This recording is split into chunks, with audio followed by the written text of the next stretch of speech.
Bem, nosso convite para hoje é estudarmos a parábola do filho pródigo.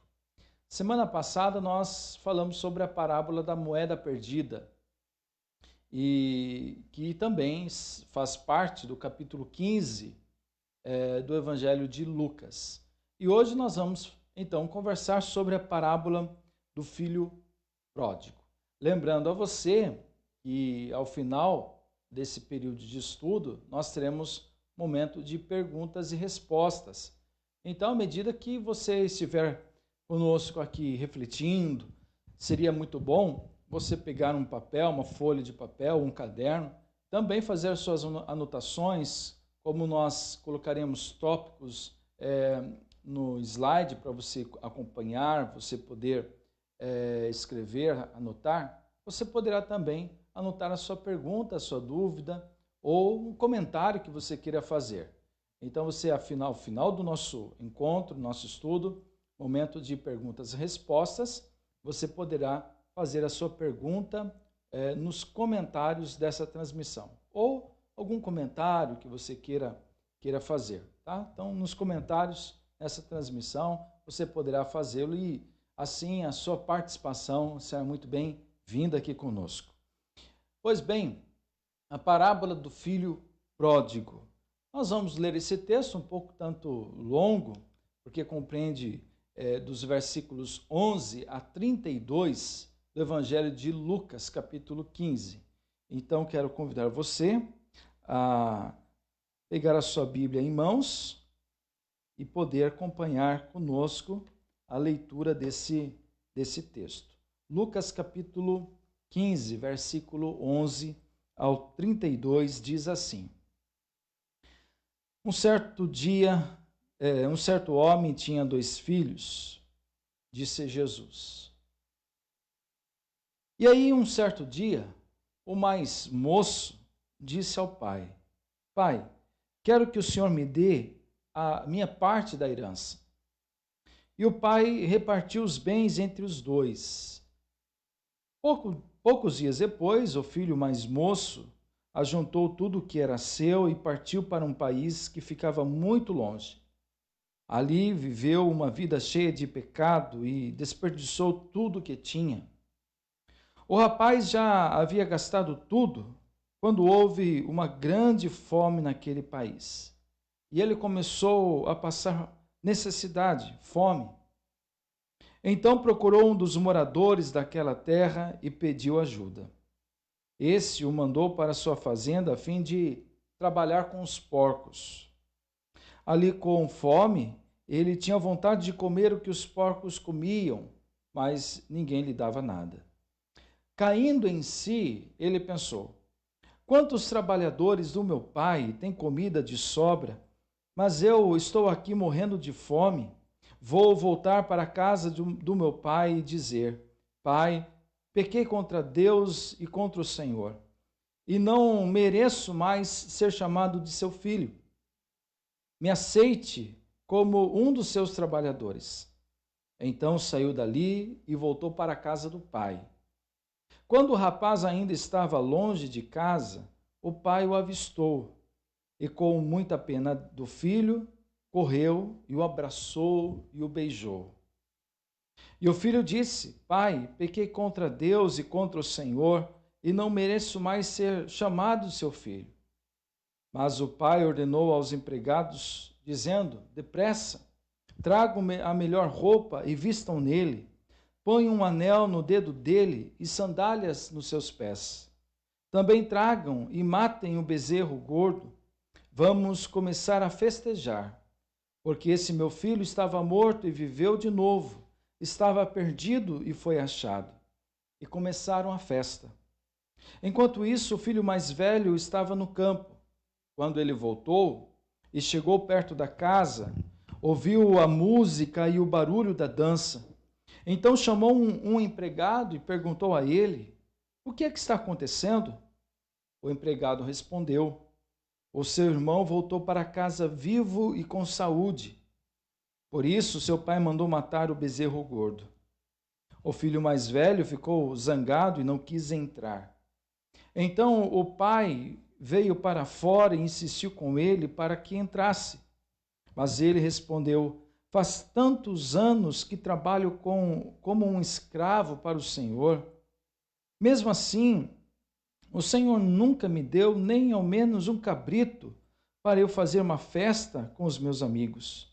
Porém, esse seu filho desperdiçou tudo o que era do Senhor, gastando dinheiro com a vida dissoluta. E agora ele volta e o Senhor manda matar um bezerro gordo. Então o pai respondeu: meu filho, você está sempre comigo, e tudo o que é meu é seu. Mas era preciso fazer esta festa para mostrar a nossa alegria, pois esse seu irmão estava morto e viveu de novo, estava perdido e foi achado. Vamos orar? Vamos pedir a graça e o cuidado de Deus, o amor dele sobre a nossa vida, para que nesse momento nós sejamos,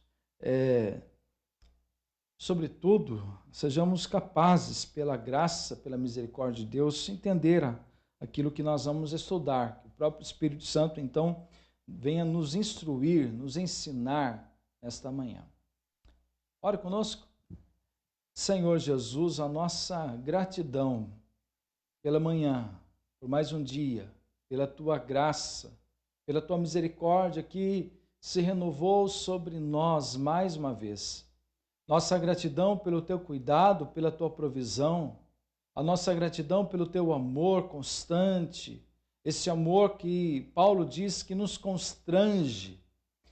Nós te louvamos pela tua salvação, te louvamos pela tua presença em nossa vida, pela tua presença em nossa casa, em nossa família, pela tua mão agindo em nosso meio para o nosso bem, mas também a tua mão agindo para um bem comum. E assim nós clamamos mais uma vez para que a nossa cidade, a cidade dos irmãos que estão conosco nesta hora assistindo, nosso país e todas as nações encontrem em ti graça e misericórdia nesse tempo de pandemia, dando luz à ciência, aos cientistas, para que haja uma solução, um medicamento, uma vacina, que possa amenizar as perdas e as dores, o sofrimento e o luto de todos que estão de uma forma mais precisa sofrendo os dramas desse tempo. Pedimos a graça do Senhor para entendermos a tua palavra, para acolhermos a tua palavra, para aplicarmos a tua palavra em nossa vida. E a isto nós recorremos à ação soberana do teu Espírito Santo, que é o nosso ensinador, nosso mestre, que ele nos ajude a ouvir a tua voz, que ele mesmo aplique em nosso coração as verdades da tua palavra nesta manhã. Oramos pela vida de todos que nos acompanham, todos os irmãos e irmãs, que a tua graça encontre todos e nesta hora nós todos sejamos fortalecidos e edificados mediante a tua palavra. Eis a nossa oração, Senhor, no nome de Jesus. Amém. Queridos, essa parábola do filho pródigo, coloca em xeque a postura recriminatória dos fariseus e escribas e a crítica de Jesus a eles. Pelo fato que o capítulo 15 de Lucas narra 3 parábolas seguidas uma da outra. Temos a parábola da ovelha perdida, a parábola da moeda perdida e a parábola do filho perdido ou do filho pródigo.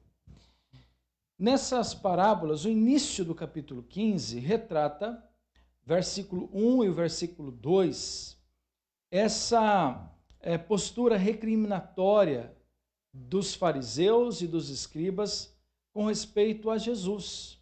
O Jesus que se senta com pecadores e publicanos. O Jesus que acolhe esses homens. O Jesus que senta à mesa, ora sendo um convidado deles, ou ora até hospedando em sua casa, hospedando pecadores e publicanos, ou cobradores de impostos.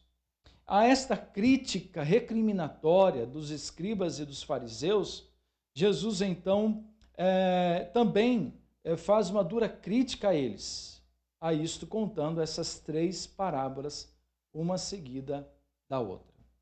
Bem, a parábola do filho pródigo é uma mensagem tanto para os religiosos quanto para os não religiosos. A parábola do filho pródigo é uma mensagem tanto para curiosos que não frequentam a igreja, que não frequentam uma comunidade cristã.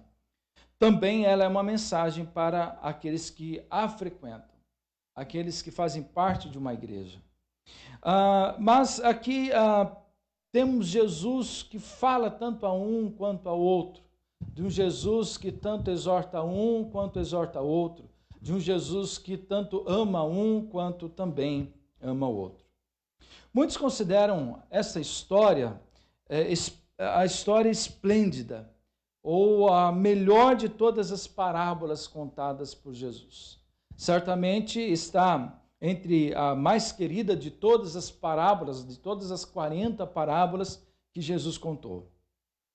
O coração humano corresponde à mensagem do amor perdoador de Deus e que ele tem para com os pecadores, conforme é tão claramente exposto nas parábolas do capítulo 15, muito especialmente a parábola do filho pródigo. Portanto, esse amor perdoador é a força motriz deste contexto, do capítulo 15, mas também o amor perdoador é a força motriz do Evangelho. O que nós vemos aqui é um Jesus que, respectivamente, chama o irmão mais novo e chama o irmão mais velho.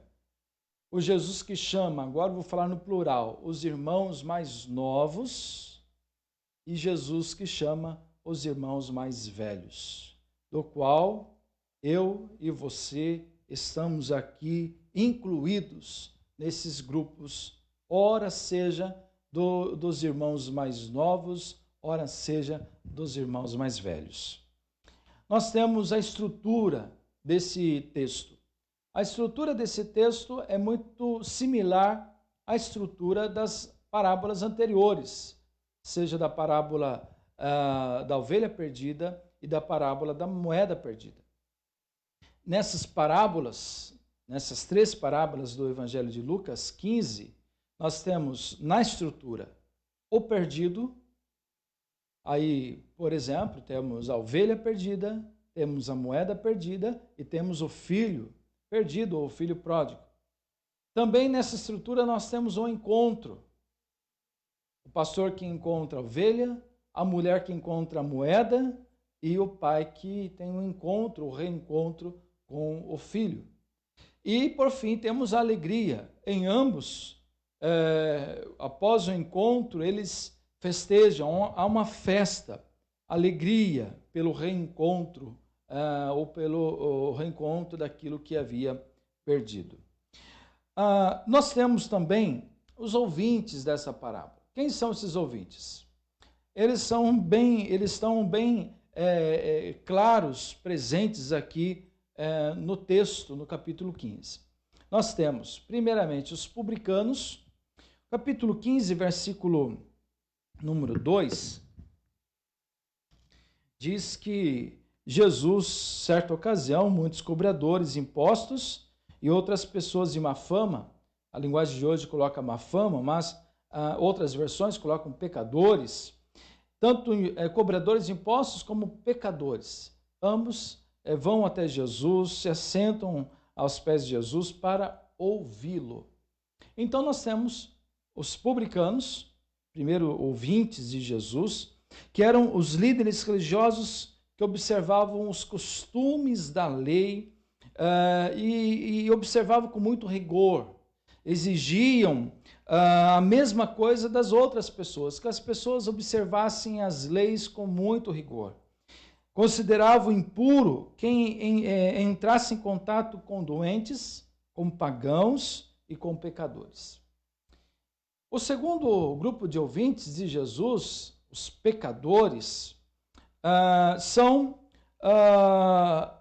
esse grupo que denomina todos aqueles que são avesso à lei mosaica ou avesso à religião judaica, avesso a Deus. São as pessoas que murmuram, que excluem da própria vida a comunhão com Deus, porque consideram injustas ou às vezes até se consideram impuras. Isso não quer dizer que eles não quisessem ou desejassem ouvir Jesus. Pelo contrário, nós vemos aqui que eles têm vontade, desejo de ouvir Jesus, e eles procuram Jesus, mesmo sendo eles avesso à religião judaica, aos costumes, às regras da lei, mesmo eles se também se considerando como pecadores indignos. Nós temos o terceiro grupo de ouvintes de Jesus, que são esses fariseus religiosos, e o quarto grupo são os escribas. Os escribas, eles eram os donos do saber, eles eram os mestres da lei, aqueles que estudavam, interpretavam as leis judaicas e os costumes judaicos. Eram praticamente os únicos que sabiam ler e escrever.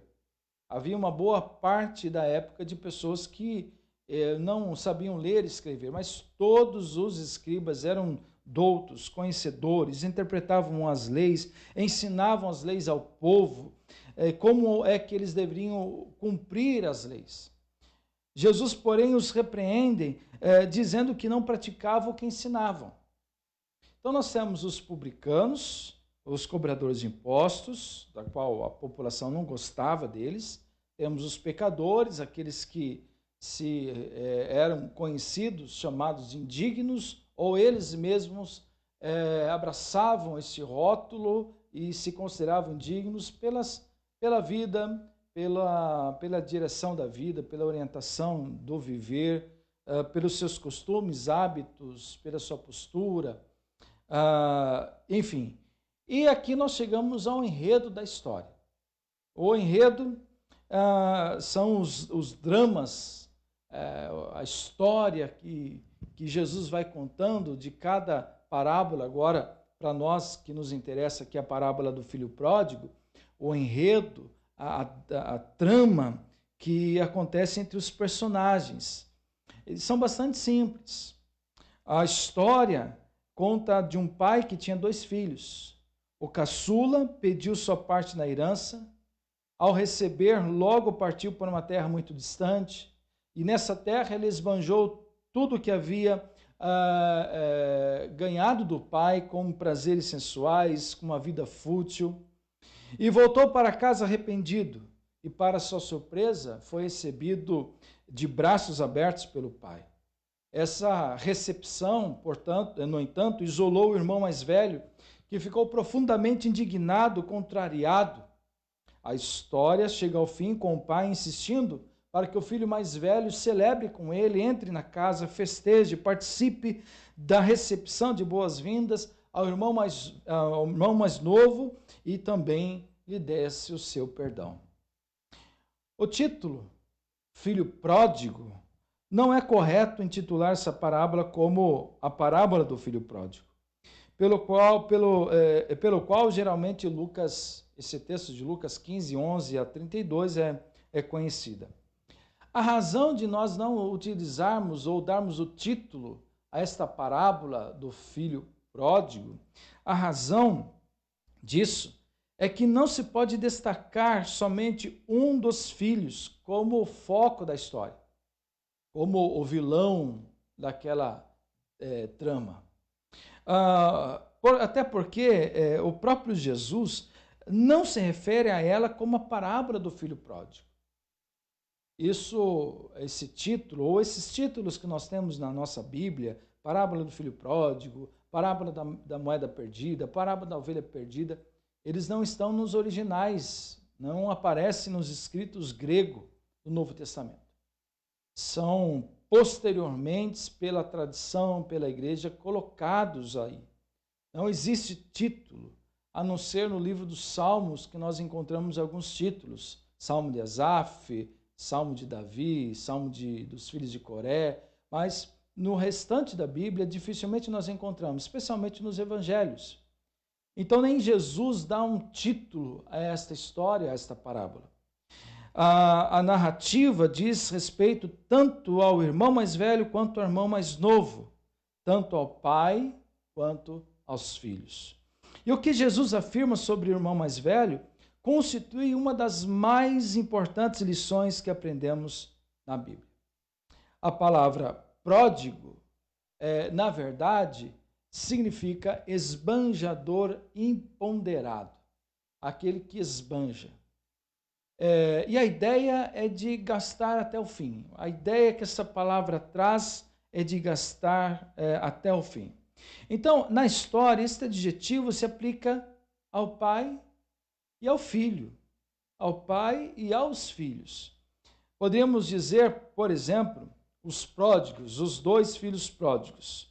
Nós temos os pródigos, os filhos, os dois filhos, o mais novo, que esbanja a riqueza, a herança que havia recebido do pai, e por isso desperdiça tudo que havia recebido de uma forma muito desenfreada. O filho mais velho, por sua vez, ele não é uma pessoa receptiva, não tem em seu coração que esbanja amor e perdão. Ele retrai tudo isso. Ele não quer saber, até mesmo quando ele está conversando com o pai, e o pai tentando conversar com ele, fazer com que ele entrasse para casa, festejasse, recebesse o filho mais novo, ele diz ao pai, esse teu filho, ele não diz meu irmão, mas sim, esse teu filho, né? Desperdiçou tudo que ele recebeu da herança. Então, esse filho é um filho também pródigo, um filho que esbanja, desperdiça oportunidades de viver sob o perdão, de se alegrar. E o pai, nós temos a figura do pai também esbanjador, pródigo. A acolhida que o pai proporciona ao filho arrependido foi de fato imponderada, pois ele se recusou a ponderar ou a levar em conta o pecado do filho. E interessante é que quando o filho está lá apacentando porcos, cuidando de porcos e com uma fome sim, tremenda, ele diz, vou voltar para a casa do pai, direi ao pai, pai, pequei contra Deus, contra o céu e contra o Senhor, já não sou digno de ser chamado seu filho. Me contrate como um dos seus empregados. E ele vai decidido a isso. Quando se aproxima da casa do pai, o pai vem na sua direção, ele exatamente fala aquilo que ele havia firmado como propósito de confissão. E aí ele diz, pai, pequei contra o céu, pequei contra o Senhor, já não sou digno de ser chamado teu filho. E aí o pai interrompe. A sequência lógica era, me contrate como um dos seus trabalhadores. Esta era a sua decisão. No entanto, o pai interrompe a fala. Ele não quer saber de mais nada. Já lhe bastava tudo o que ele já havia ouvido do filho. Então ele interrompe com um abraço, com um beijo, pedindo que seus empregados trouxessem roupas, anel, sandálias, que matassem o bezerro gordo para festejar, fazer aquela churrascada, convidando amigos para festejar com ele. Então, note que o filho mais novo, ele encontra no pai um pai pródigo, esbanjador de amor, de graça, de misericórdia e, sobretudo, de perdão. Essa história simboliza o Pai Celestial que Jesus conhecia tão bem, do Pai Celestial que Jesus está apresentando como aquele Deus que gasta muito, o Deus esbanjador de amor, aquele Deus que é pródigo em relação a nós, seus filhos. Nossa maior esperança é a graça imponderada de Deus, uma experiência que transforma vidas.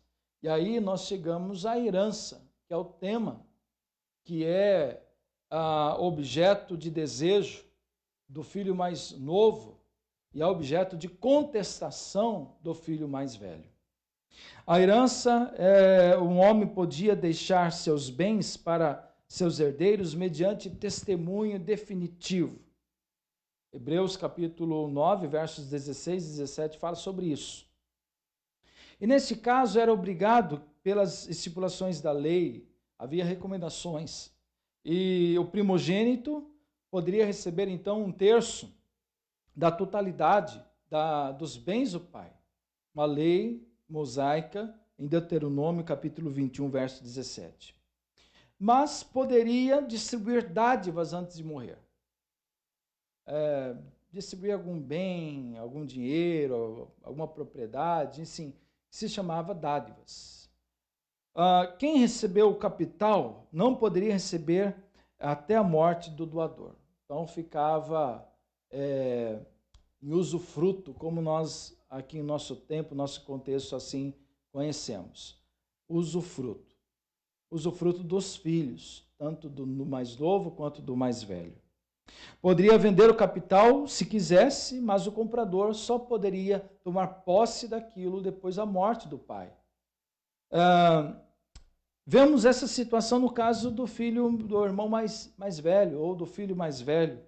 O pai claramente manteve o domínio sobre as propriedades e o usufruto ficou para o filho. Mas o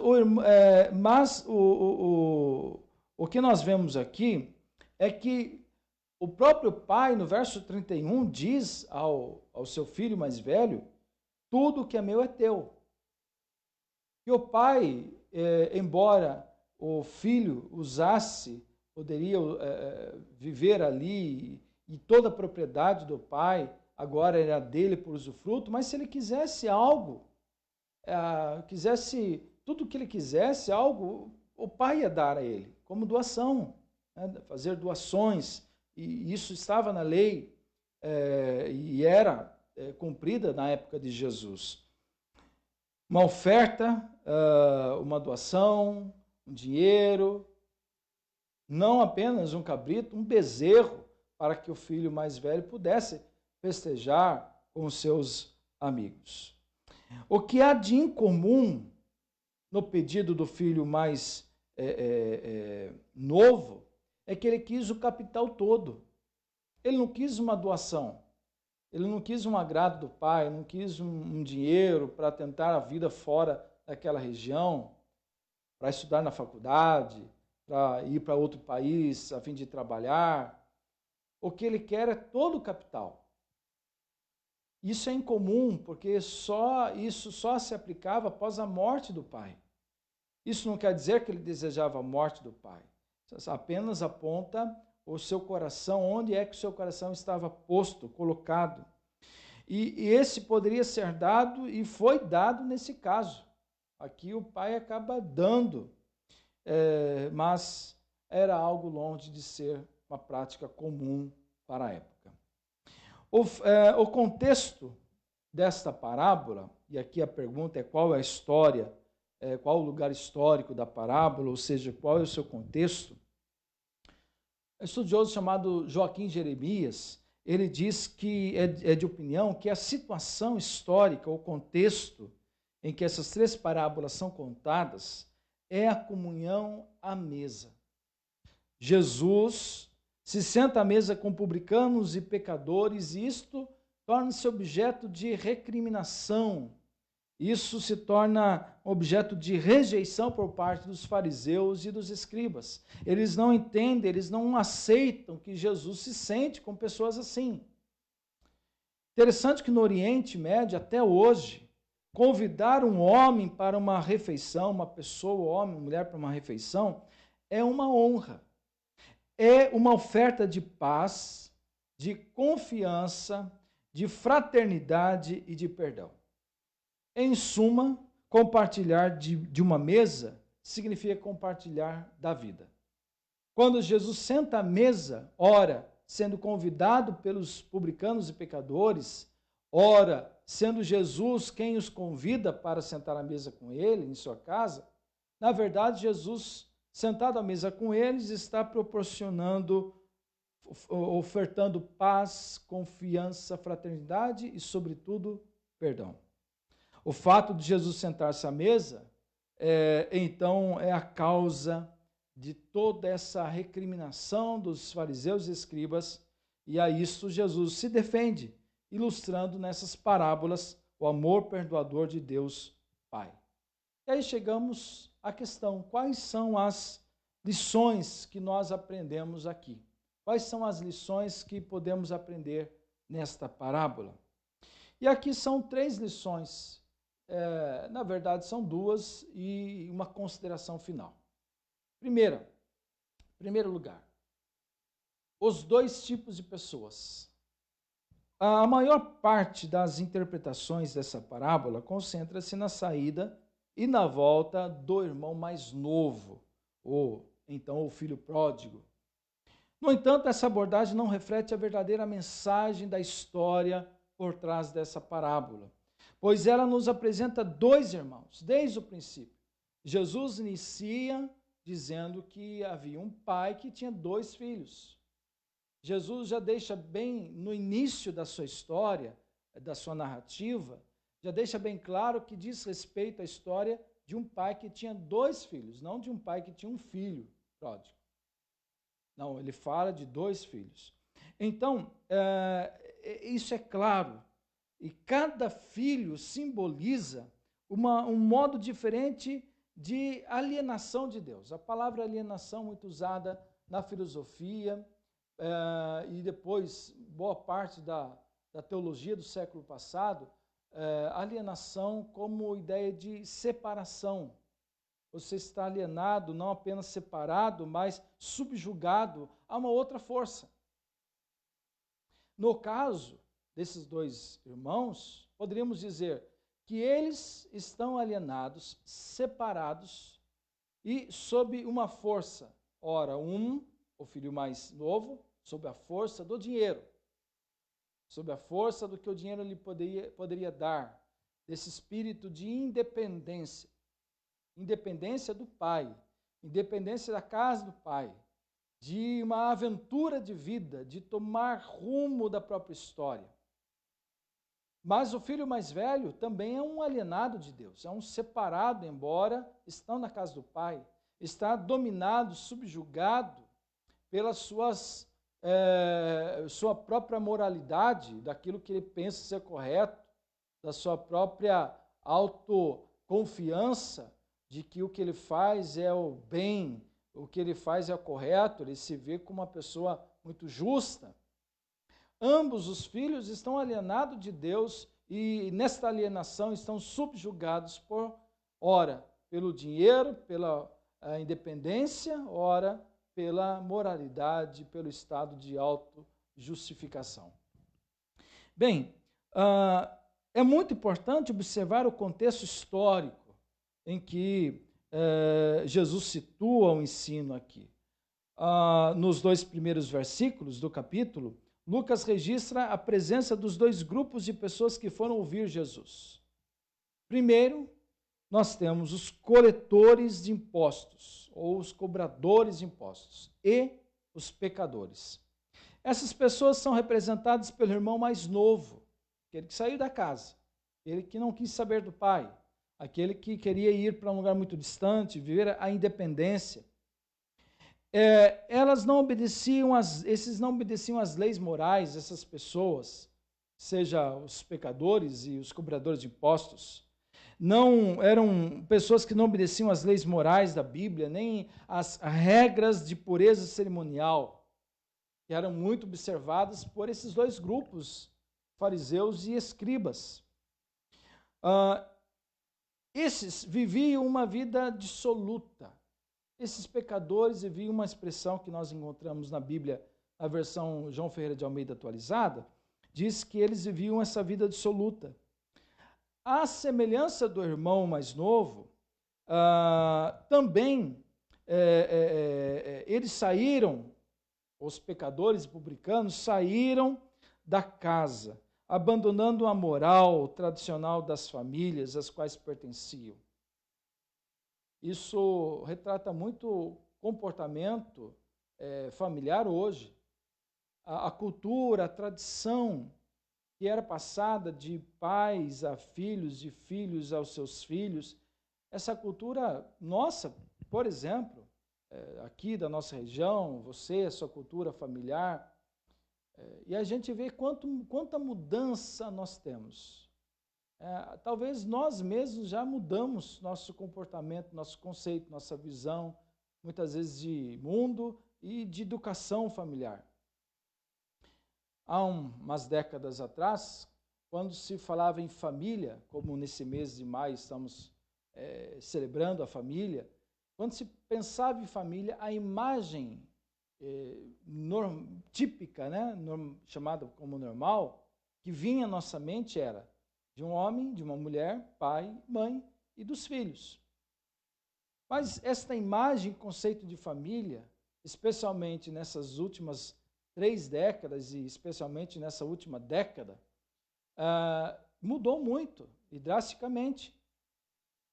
Hoje, quando você faz uma pesquisa simples aí na internet sobre família e coloca lá imagens, famílias, mas coloca imagem para pesquisar imagem, você vai encontrar o homem e a mulher, às vezes o homem, uma pessoa já de uma certa idade, acima de 60 anos, casado com uma moça muito jovem.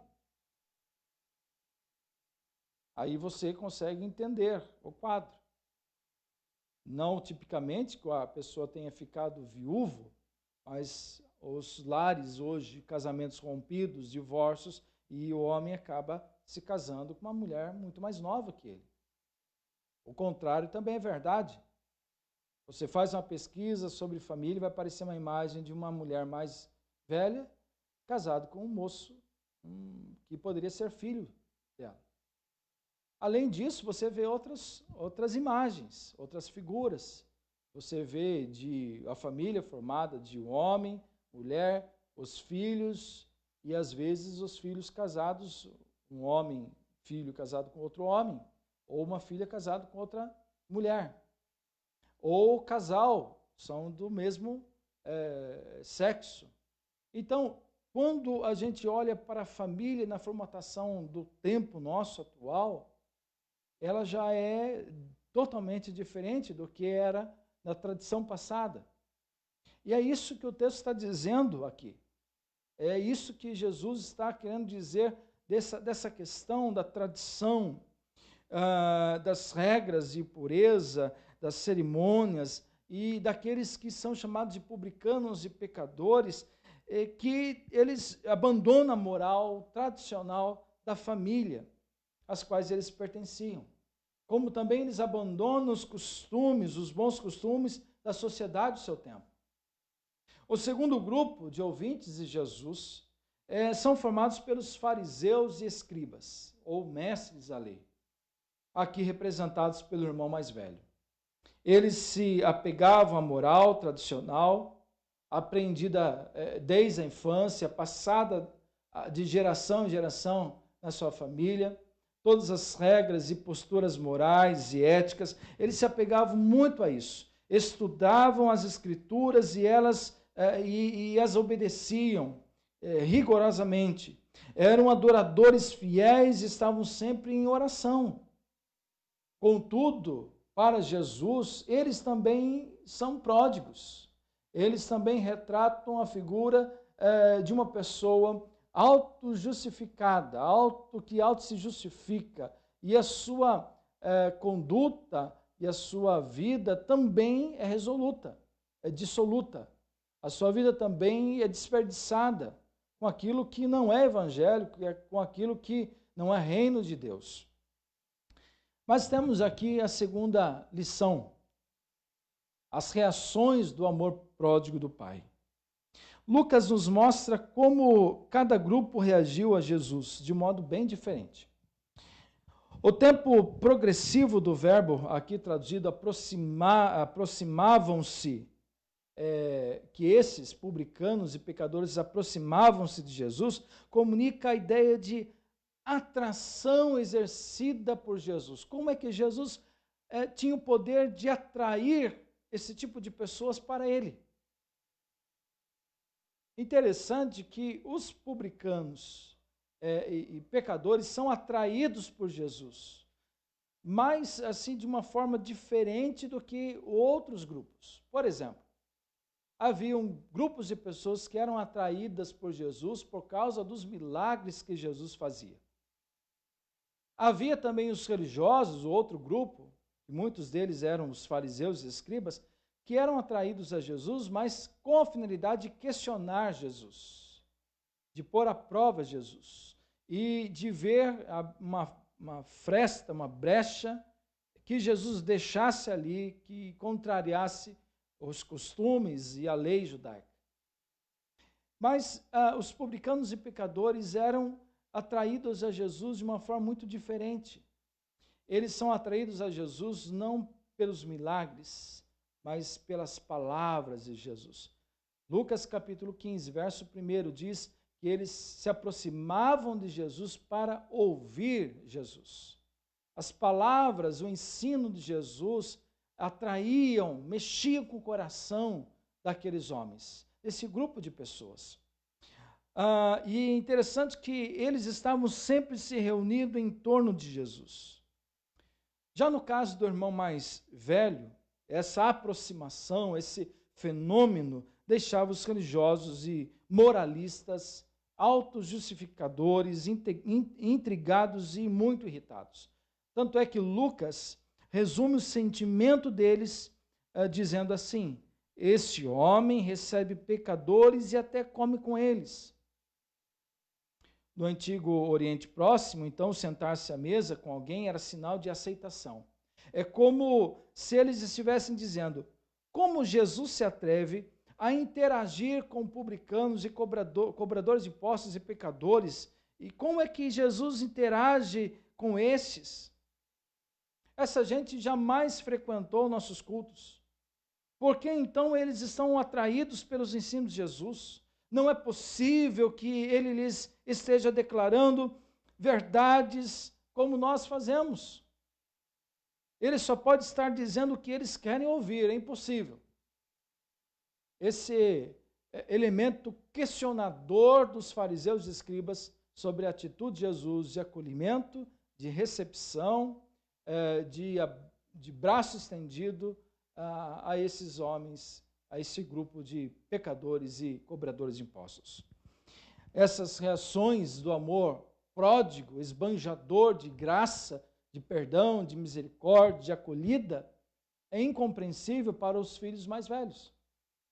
Para muitos religiosos, é impossível entender, é difícil compreender como é que o Pai de Jesus, como o próprio Deus, ele então vai atrás, recebe, abraça, acolhe, dá de comer.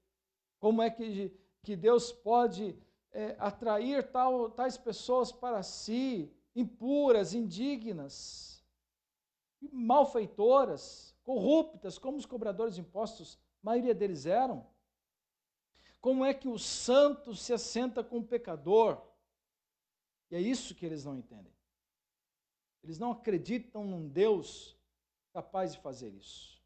O Deus deles é o mesmo Deus dos panteões gregos, o Deus que não se interage com o ser humano, um Deus que não desce do seu pedestal, do Deus que não desce do seu espaço santo para se contaminar com os pecadores, os pobres mortais. Mas o Deus de Jesus é um Deus diferente. É um Deus que ama, um Deus que vai atrás, um Deus que se permite ser aproximado ao mesmo tempo que ele se aproxima das pessoas.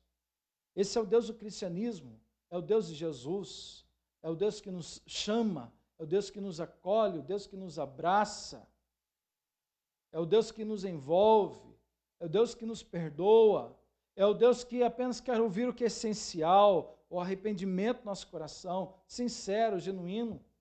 O Deus que restitui a nossa condição de filho, O Deus que nos dá coisas novas, roupa nova, anel novo, sandálias novas. O Deus que se alegra, o Deus que festeja. Chegamos então à terceira lição desse texto, que na realidade é a pergunta que se faz. A terceira lição é a pergunta subjacente em toda essa trama, toda essa história, esse enredo. Com qual dos dois irmãos você se identifica? Vamos fazer um exercício aqui. Eu e você somos uma entre outras pessoas, tantas outras que estão ouvindo Jesus contar essa história, esta parábola. Jesus vai contando, Jesus vai falando, entre ali as pessoas que estão ouvindo, estão eu e você, nós, como também os publicanos, pecadores, fariseus e os escribas. De repente, após esta história narrada, contada por Jesus, Jesus se vira a mim, a você, olha olho no olho e diz assim, faz a pergunta: com qual dos dois irmãos você se identifica? Com qual desses dois grupos você se identifica? Você se identifica com os religiosos ou não religiosos? Com os crentes ou com os ateus? Com os puros ou com os impuros? Com qual dos dois irmãos você se identifica hoje? Esta é a pergunta subjacente, presente aqui nesse texto. Faz com que eu e você agora paremos por um instante para refletirmos a nossa resposta. Não precisa falar alto, mas responda no seu coração agora. Com qual dos dois irmãos você se identifica? Com o que está fora da casa do Pai ou com aquele perdido também, mas dentro da casa do Pai?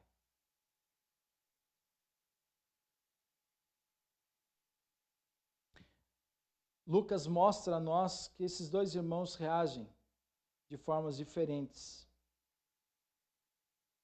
à história de Jesus. Sobretudo, a parábola provoca uma resposta sincera de todos nós.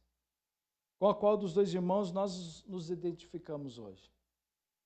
Seja qual for a sua resposta, três coisas precisamos considerar aqui.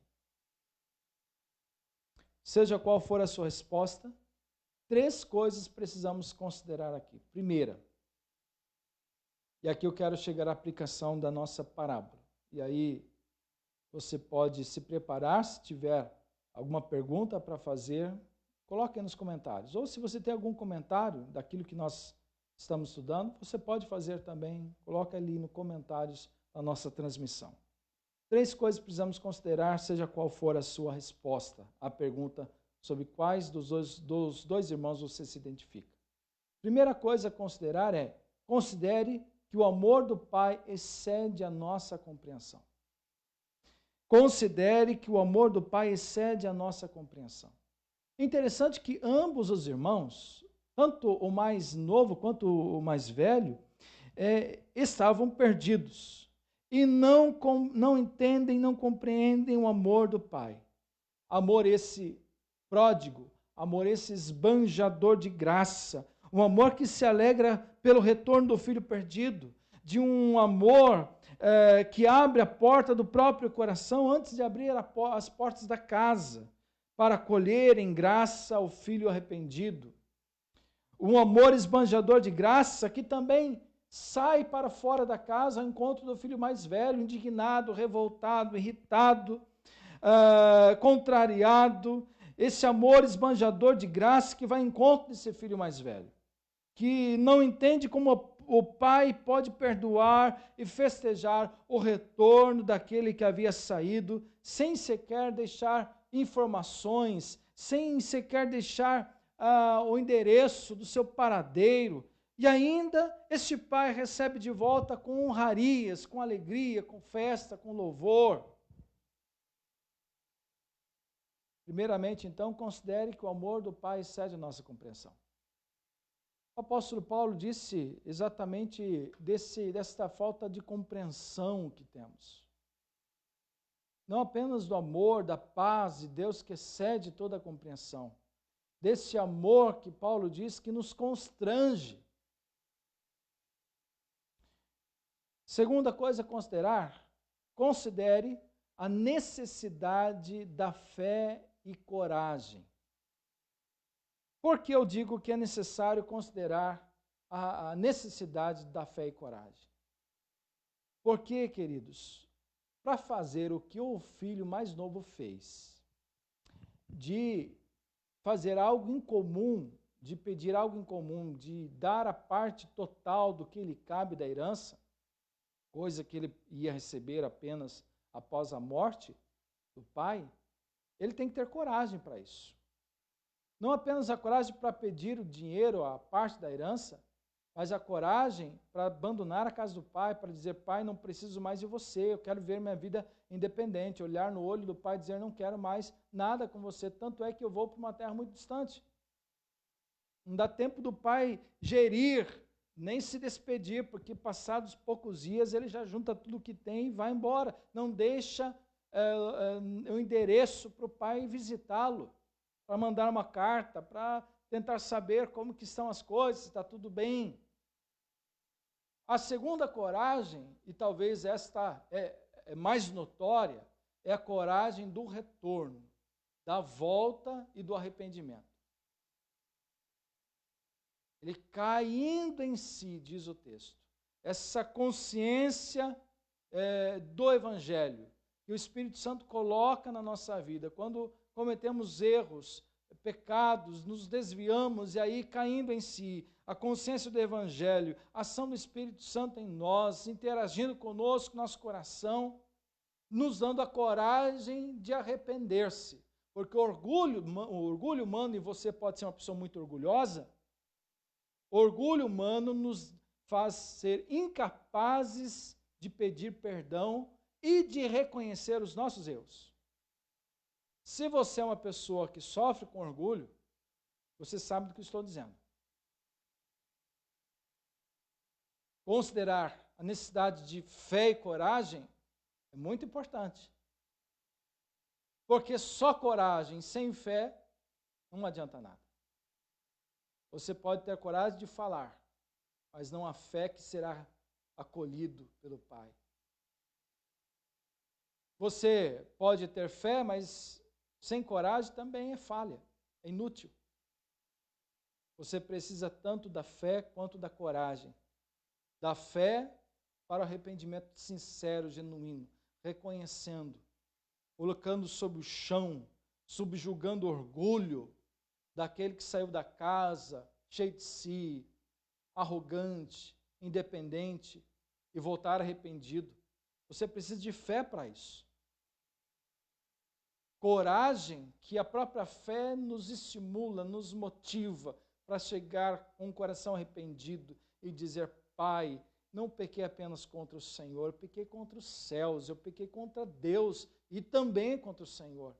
Da coragem de assumir a sua indignidade diante do Pai. Não sou digno de ser chamado teu filho. Da coragem de se subjugar na condição de escravo ou de empregado do Pai. Então considere isso, a necessidade de fé e coragem. Eu quero tirar uma frase de Brennan Manning, que ele diz, fé e coragem de aceitar ser aceito. Fé e coragem de aceitar ser aceito. Também o filho mais velho que fica na casa, ele precisa de fé e coragem para aceitar ser aceito na condição do amor do Pai, tanto por um quanto por outro. E a terceira coisa a considerar, e eu quero concluir aqui com isso, considere a alegria. Queridos, há uma característica comum nas três parábolas, no capítulo 15 de Lucas. Algo que se perdeu, é encontrado, e amigos e vizinhos que são convidados para se alegrar. Aqui no texto, o pai convida a se alegrar com ele. Essa alegria e devoção parte de um coração esbanjador da graça. algo que os dois irmãos não entendem. O filho mais novo não entende como o pai pode se alegrar depois de tudo que aconteceu, depois de tudo que ele fez. E o filho mais velho que não entende também como o pai pode se alegrar nessa condição. O filho mais novo apenas deseja ser recebido como um dos trabalhadores da fazenda do pai, mas acaba sendo recebido com um abraço, beijos, aliança no dedo, como sinal de que ele é filho e não empregado. O filho mais velho, por sua vez, não compreende o amor do pai. Não compreende que o pai faça uma festa para receber o filho perdido. Não compreende a alegria que inunde o coração do pai. Eu quero concluir com a frase de Frederick Buechner.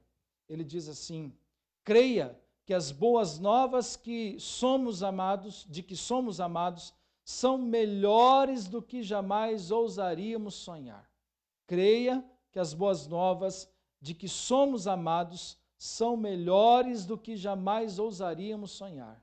E crer nessa boa notícia, viver a partir dela, são a maior de todas as alegrias deste mundo. Amém.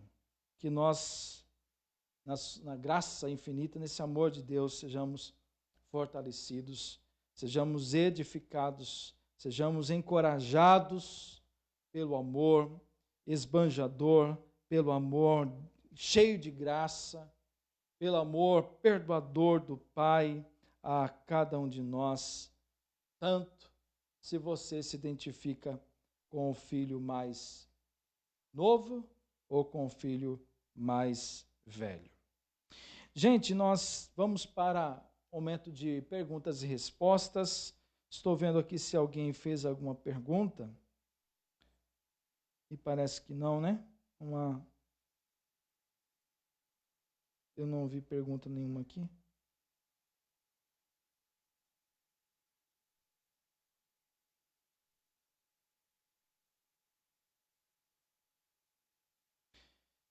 Bem, acredito que não há pergunta alguma, mas nossa oração é que Deus abençoe então a sua vida, a nossa vida, nós possamos nos entregar assim de coração aberto, arrependido, por tudo que Deus faz por nós.